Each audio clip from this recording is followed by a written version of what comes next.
Okay guys, grade 12s, we're going to look at buying back shares. Very important here. It happens when somebody dies or maybe the company wants to gain more control of its own company. But today I've got an example here. It is in your books, page 55, or actually rather it starts on the bottom of page 56 and it goes on to 57. But I am going to simplify it on the video today.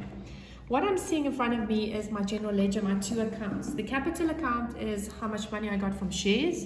And then as you know, the retained income is some money that I have left over from previous years, some of my net profit that I put in there. So that's extra money.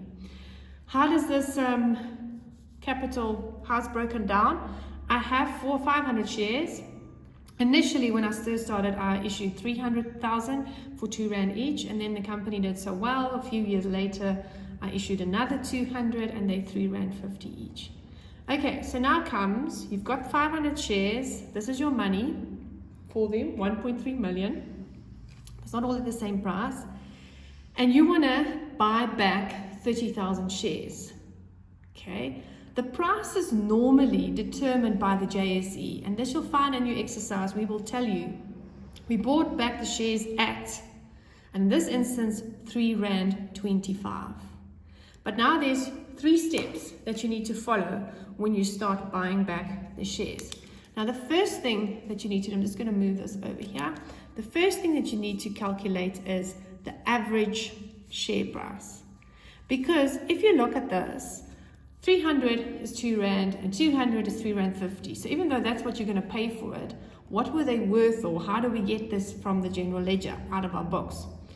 There's a problem here. They're not equally spread. They're not the same price. So we're going to work with an average price. Average price is super easy.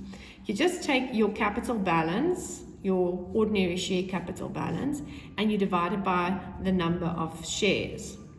So let's say we have got 1.3 million. And we're going to divide it by 500,000 shares. So the average price for these shares, what they are worth, is R2.60. So you'll see it's somewhere in the middle there, and these are more than those, so the math does make sense. R2.60.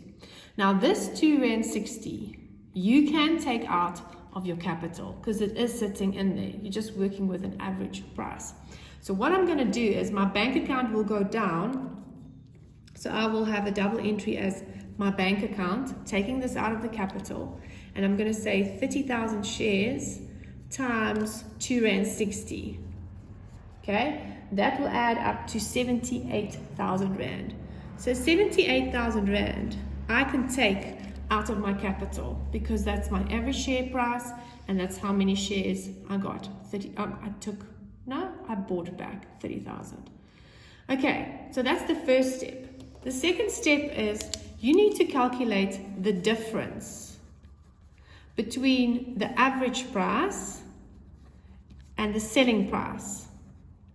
So as you can see, they've charged us R3.25 and we've just managed to collect R2.60 from our capital.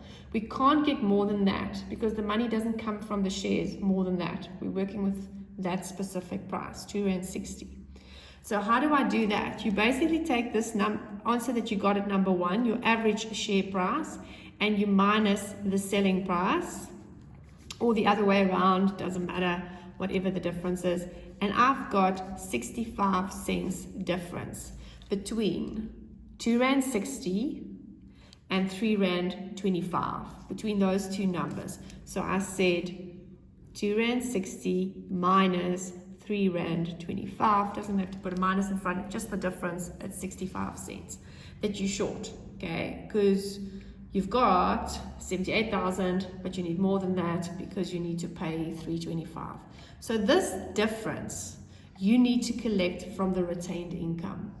The little bit that you are paying more than the average, you have to get from your extra money.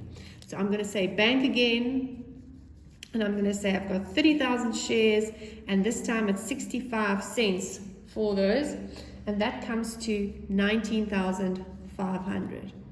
So I got 65 cents there, R2.60 there. If I add those two numbers together, yay, it gives me R3.25.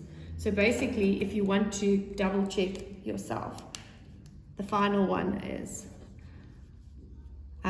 total the average price plus the difference, and that should give you the amount that is taken from your bank account. So in total, you'll have 78,000 plus 19,500. That will give you 97,500. Or you can just go and say 30,000 shares at R3.25. How much is that? And that comes to 95. So at the end, you just kind of double check and add it all together and make sure you got your numbers right. The main thing here is to remember that you can only take the average price from your capital, and then the difference you will take from your retained income.